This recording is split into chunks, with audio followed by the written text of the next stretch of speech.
You're listening to the Digital Deep Dive, where we tackle the newest trends, strategies, and pain points shaping growth across the digital landscape. From Amazon and D2C to international expansion, join our host and e-commerce leaders across multiple industries for in-depth discussions on how to maximize your brands in the digital arena. Now, here's your host, Aaron Conant. Well, hello, everybody, and welcome back to the Digital Deep Dive podcast. I'm your host, Aaron Conant. And today we've got Max Sinclair, founder and CEO at Azoma. And the reason for this one is Max has been on before, has another company, eCommerce, answers a lot of the content issues that people have around getting enough of it accurate, SEO optimized for Amazon. But with Azoma, it was an interesting conversation because we were chatting that I switched from almost all Google to almost all ChatGPT. And I was talking with Max about visibility on that platform and what it's looking for. And this idea of Google back in 2006, where you could keyword stuff. And he said, that's exactly what we're doing. And so I thought I'd bring Max back on because this trend, at least for me, happened about a year or two faster than I thought I would, going completely all in on ChatGPT and just Google as a backup. But anyways, Max, I'm going to kick it over to you first. If you want to do a little background on yourself, and then Azoma and what you're doing there, and then we'll just roll with the conversation. Sound great? Absolutely. So we're not keyword stuffing; we're the anti-keyword stuffing. But thanks for the introduction. Yeah, I'm Max. I'm the founder and CEO of eCommerce.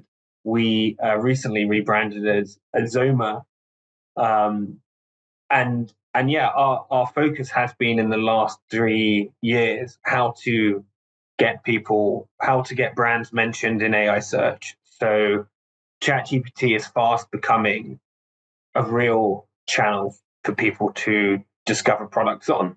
It gets over 1 billion messages a day, and those statistics are from December. And since then, they say they've been growing at 50% month on month. So it's really closing in on Google, which gets 8 billion messages a day. It's closing in as like a default search platform for many, many people, specifically, of course, those in the younger demographic, kind of, 40 and below. But I think it's becoming very pervasive. Like my grandma uses ChatGPT, right? So it's becoming extremely adopted. And recently, in the last few weeks, they launched shopping, which is going to be an explosion in how people discover products, and people are going to be one-click purchasing through ChatGPT probably in weeks or months. I mean, depending when this podcast is released. The code has been leaked for this kind of Shopify integration into ChatGPT. So it's a super exciting time. We're very busy helping customers to get recommended by ChatGPT and get brands recommended by ChatGPT, and I can talk about how we do that. But it's with all the other stuff going on with tariffs and everything else, like there's a lot of headwinds that the e-commerce world and leadership in e-commerce businesses are facing. But this is an incredible tailwind. It's a new marketing channel. It's a new opportunity to get ahead of your competitors, to be early, to adopt and reach millions, if not billions, more customers. So that's how we're seeing it with our customers, right? Like the universe works in funny ways. It gives and it takes, and on one hand, we're all getting we're seeing all of our customers getting hit in the face with these tariffs and reorganizing supply chains, and that's really tough. But there's this massive golden opportunity which has also been delivered for people who are paying attention to take advantage of and make the best out of now. Yeah, I mean, one of the main things. So I want to dig into this how I oversimplified it into keyword stuffing, because just going back that far in the digital space, it's where my mind goes. These methodologies to actually show up in search, and what does that look like now? Because I mean, I was trying to do the math. So you said it was a billion in December. Uh, Yes. so if we do January, if they're growing at 50%, January is 1.5, right? And then you just times 1.5 over and over again. My calculator. I mean, you're right. It's compounding. I mean, Calculator just fritzed up. The last stat they put out was in December that they said they get 1 billion messages a day, and then I think in they released a 4.0 the image model in which they grew 50% month over month in that month. So I don't know if it's consistent, but I mean maybe they're 2 billion, maybe they're 3 billion, but the gap is closing, especially when you were talking about the US or European markets, especially when we're talking about over 40s and so under 40s. And let's be honest, like I think many listeners will recognize this in their own behavior. Like how much you go into AI now compared to Google. It's a different type of search. And the customers we're specifically helping are those who are selling high consideration purchases. So it doesn't have to be expensive, but it can, often is expensive. So, one of our customers, Canadian Tire, they sell appliances, fridges, kettles, something that people spend time researching. But then also we work with supplement brands and protein and this kind of stuff, which is less expensive, but people are putting in their bodies, and therefore they're doing research into this. We're in discussions with like a hair loss brand, so not big ticket items, but stuff that people research and want to understand before purchasing. And there's been plenty of data that shows the customers that arrive at websites through ChatGPT are much higher intent because they've done the research, they've had the conversation, and now they're ready to buy. I think it's like 25% higher, something like this.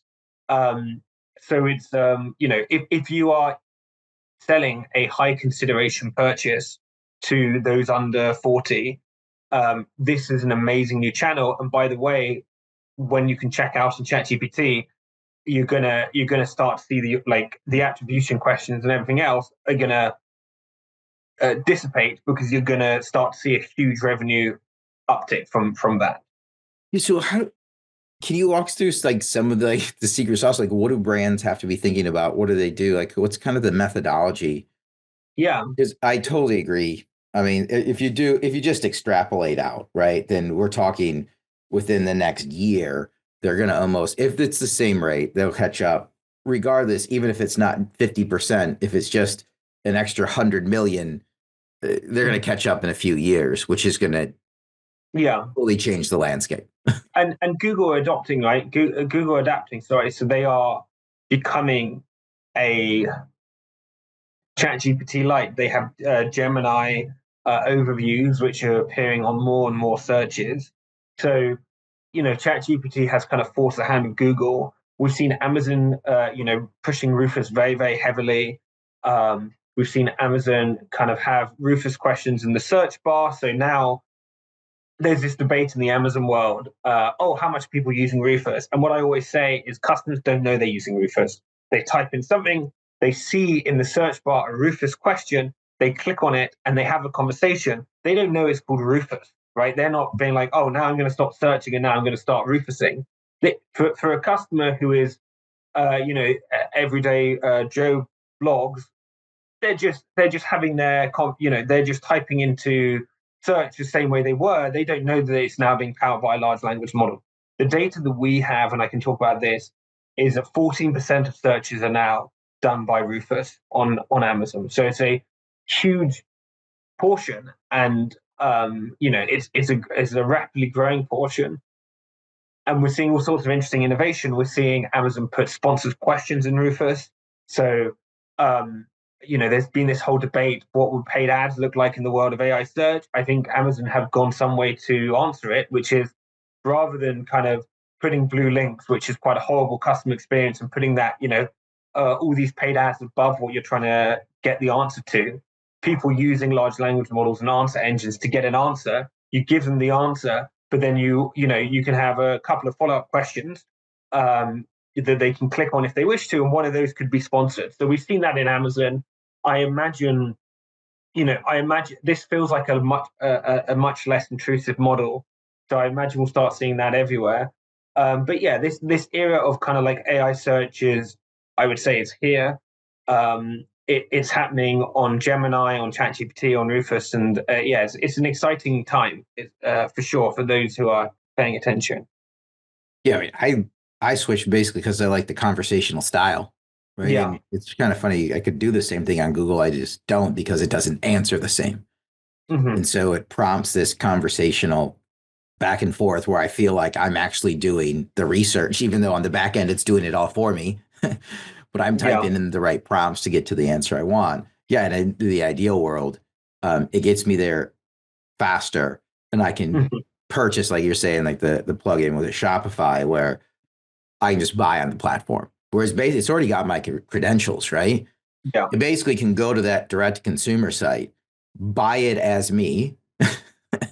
And that's what I think the direct to consumer, even like Shopify, they want to make sure that they're still getting the customer. It wasn't like Perplexity or ChatGPT or whatever is the customer and it gets shipped to us. It's actually me. It's using my email, credit card, everything, and having it shipped to my house. Mm-hmm. But how do you rank in this new world? Yeah. It's a great question. I'm going to answer the question by talking through the product that we built at Azoma. And we, as I mentioned, we have numerous of the world's biggest brands as customers, and we've been able to see results on this.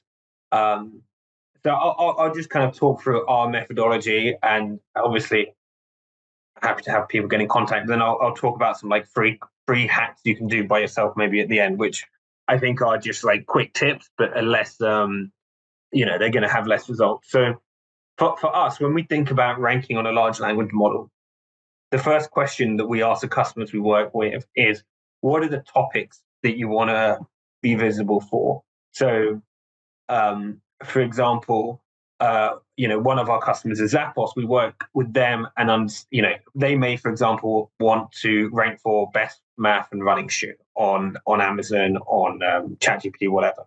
So we take the topics that the customer cares about, and we send hundreds of thousands of prompts to the AI engines that the customer wants to rank on. So this could be ChatGPT, Google Gemini, Perplexity, Amazon Rufus, whatever it will be. We send hundreds of thousands of prompts, and we have a pattern that looks at how the AI engines are scraping the internet. So what is ChatGPT? How are their bots crawling the internet? We look at all of the data we're receiving, and we basically build a predictive model that understands how what the conversations are in that given topic. So we build for the customer a mini digital twin of the AI engine for the topic they care about, and we can do this by topic. We can do it by topic, but also we filter by region, language, and persona. We will build out the personas of, let's say, you're targeting 20-year-old women, right? Like, we will build out, but because all of these models have memory and they serve up personalized data to people, me putting in a marathon shoe request into Rufus is going to be totally different from a 20-year-old woman doing it, right? We're going to get totally different results. So we build that digital twin within the personas that our customer cares about, and we kind of sending hundreds of thousands of prompts and building this graph of how the this huge data pool of how like the model is responding.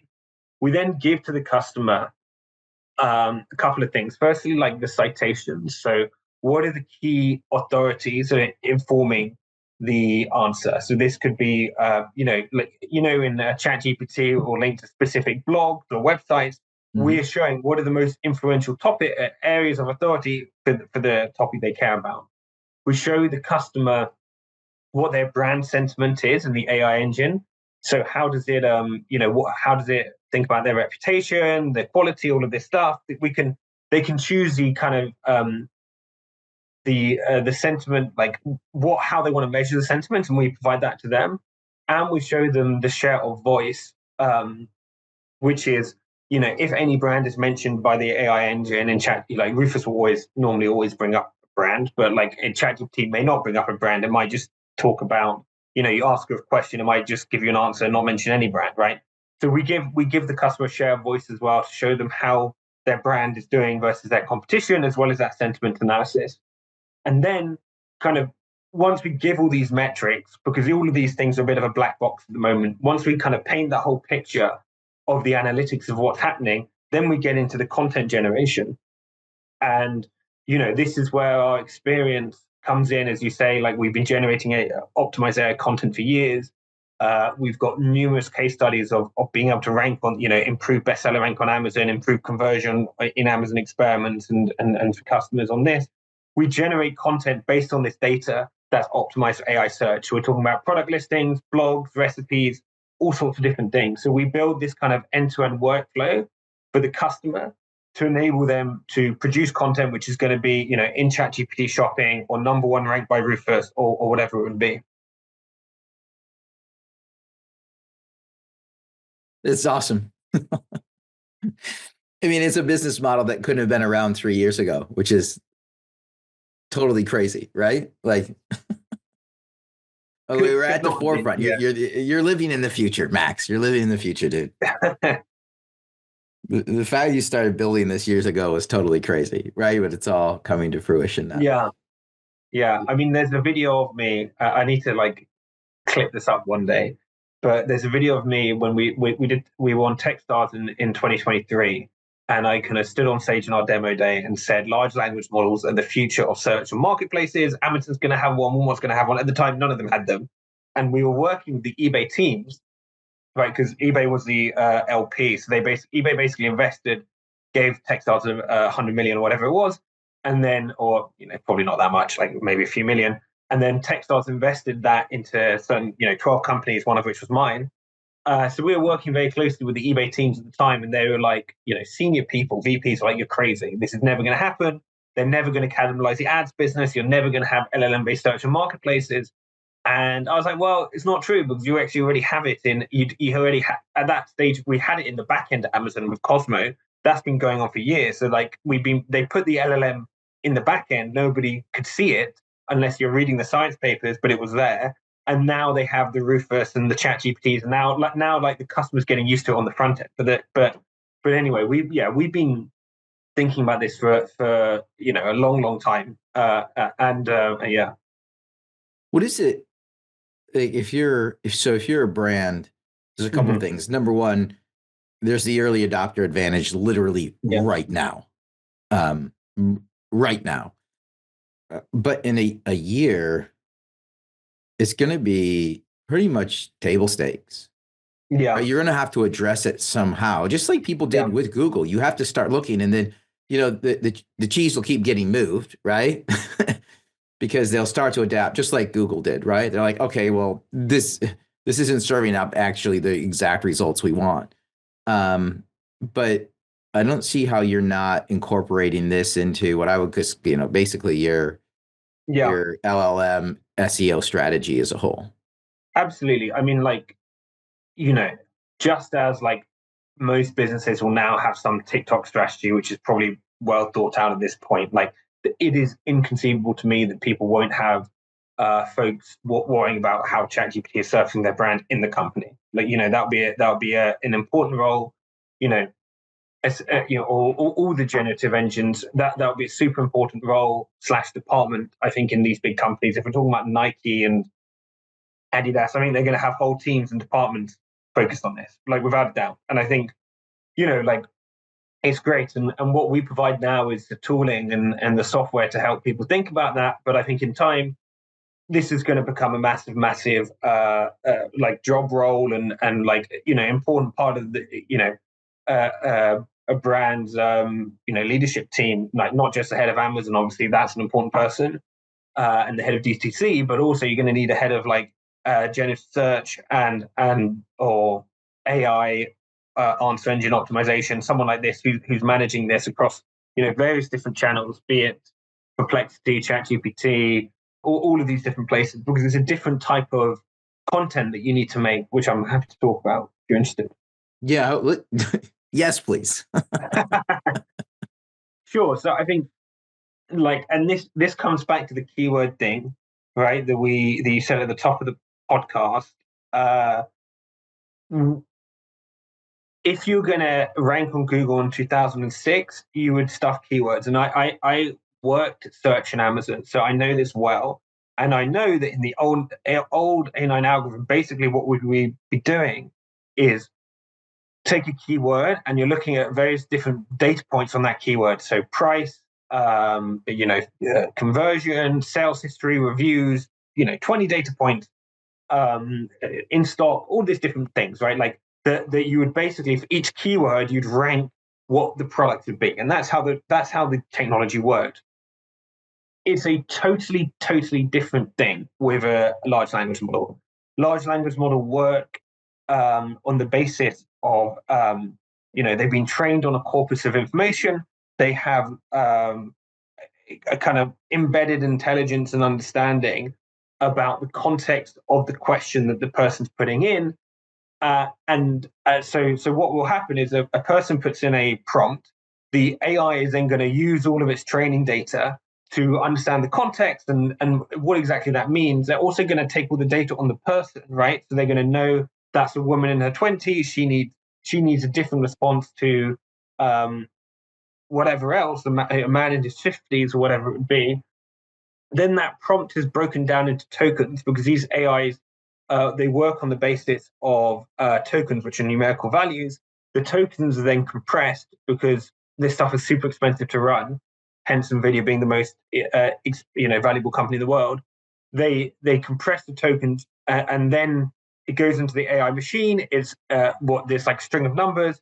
All of its kind of knowledge is applied to it, and out comes the recommendation from the AI. So if you think about how the flow of these algorithms work, the whole keyword stuffing game and like trying to rank on keywords, and this where you're dealing with something which is far more intelligent than any human, has far much more insights and context than a human, and making a kind of intelligent assessment based on all the person prompting it and everything else is a totally different thing. And what you need to do to optimize, and this is what our content includes, is you need to talk about the target audience.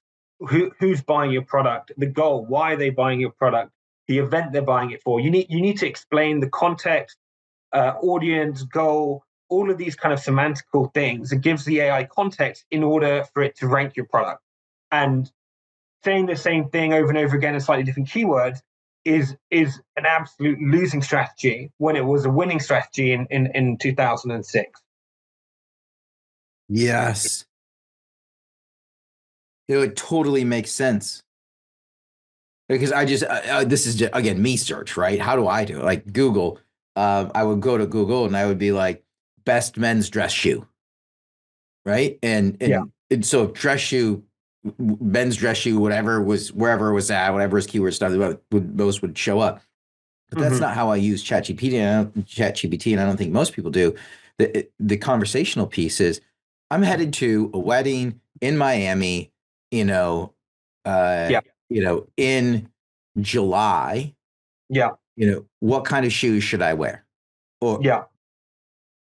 And it will go look and it'll gather and return. Hey, you know what? Oh, is it a beach wedding? Yes or no? Like it'll talk back and forth. Hey, are your kids going with you? Blah. It's because you're right. It learns about you as a whole. I'm putting more information in, and it goes outside of just that keyword. It was just like you're outlining. It's looking at so many other things: my age, the demographic, places I've been before, location, event, and it's pulling in those to make a recommendation to me. Yeah. Wow. It's a totally different technology, and it's way better.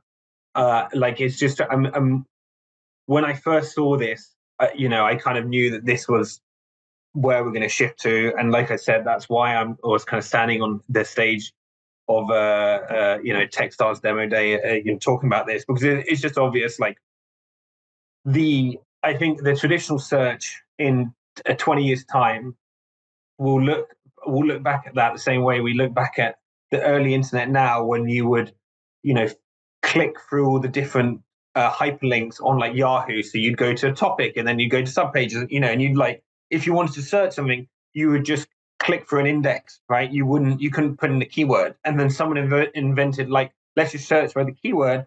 And obviously that was way better than spending 20 minutes clicking for everything. And now we're going to do it by conversation. We're going to do it by voice. it's a totally different technology and experience again.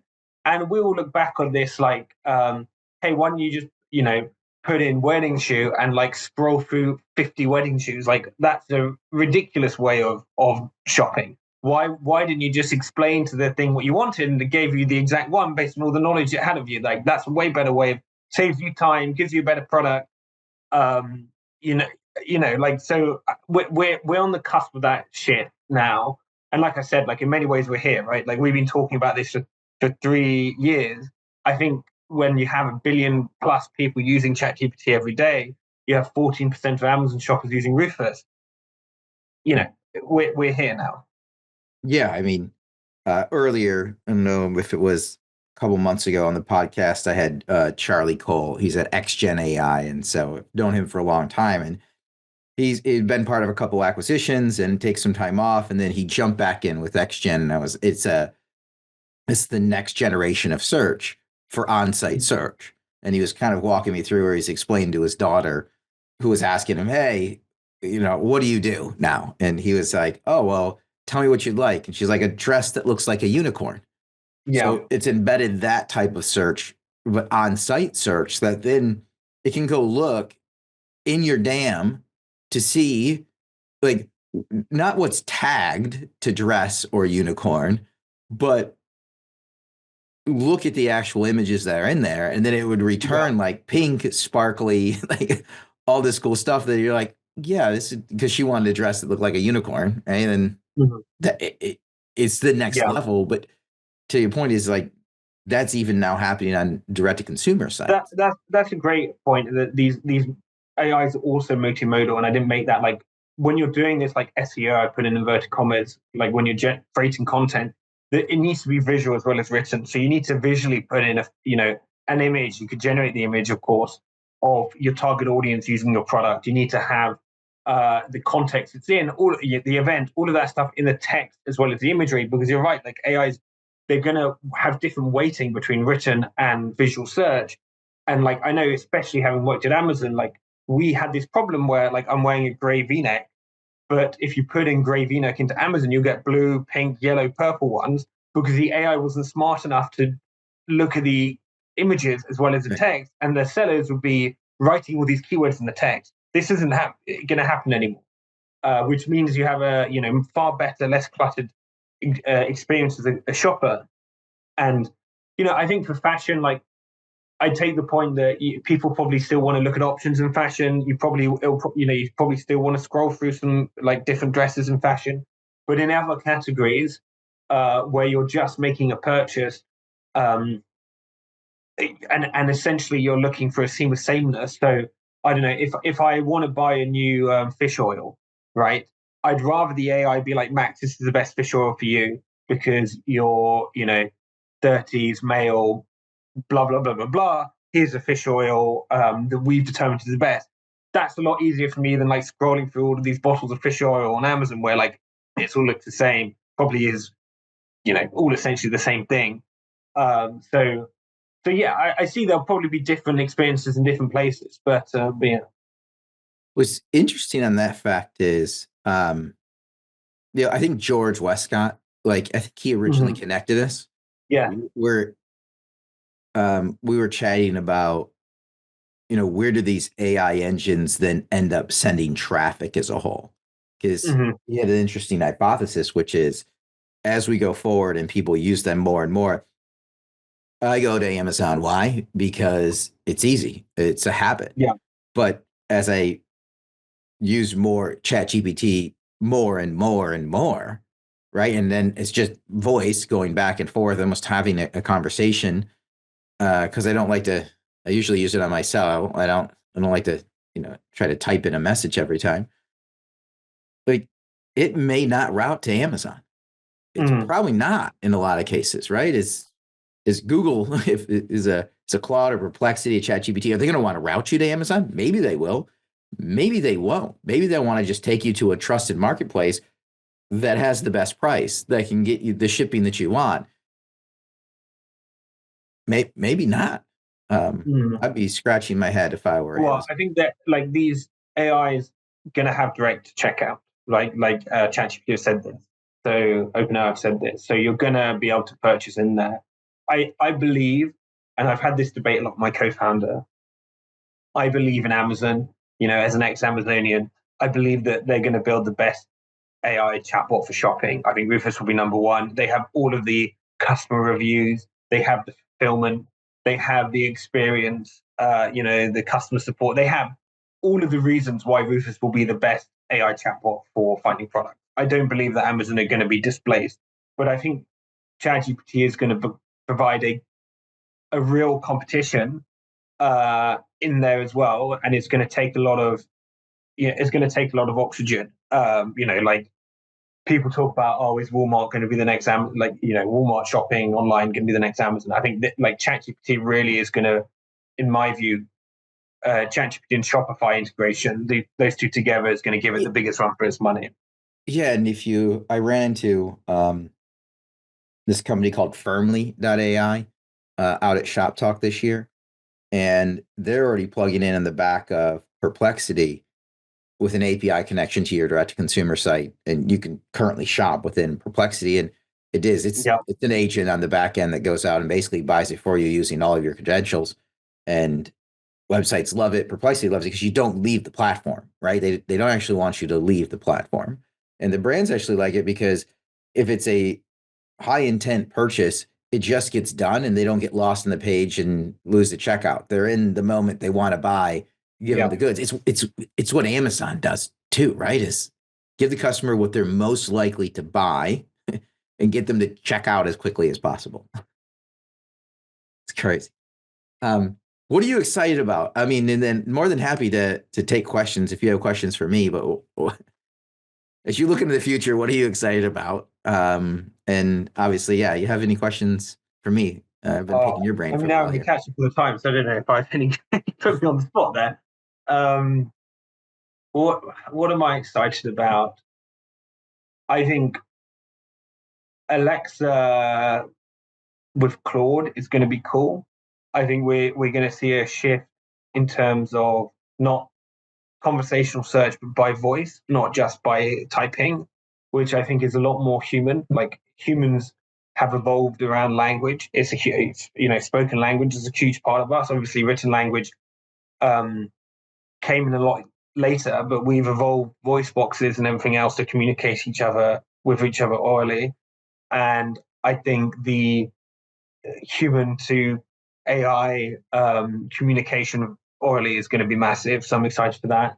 Immediately today, I'm excited about Shopify and ChatGPT. Like we've just launched a new feature focusing on that. I think it's going to be really cool. Really seeing great uptake with some early customers. What are you excited about? I guess that's my question to you.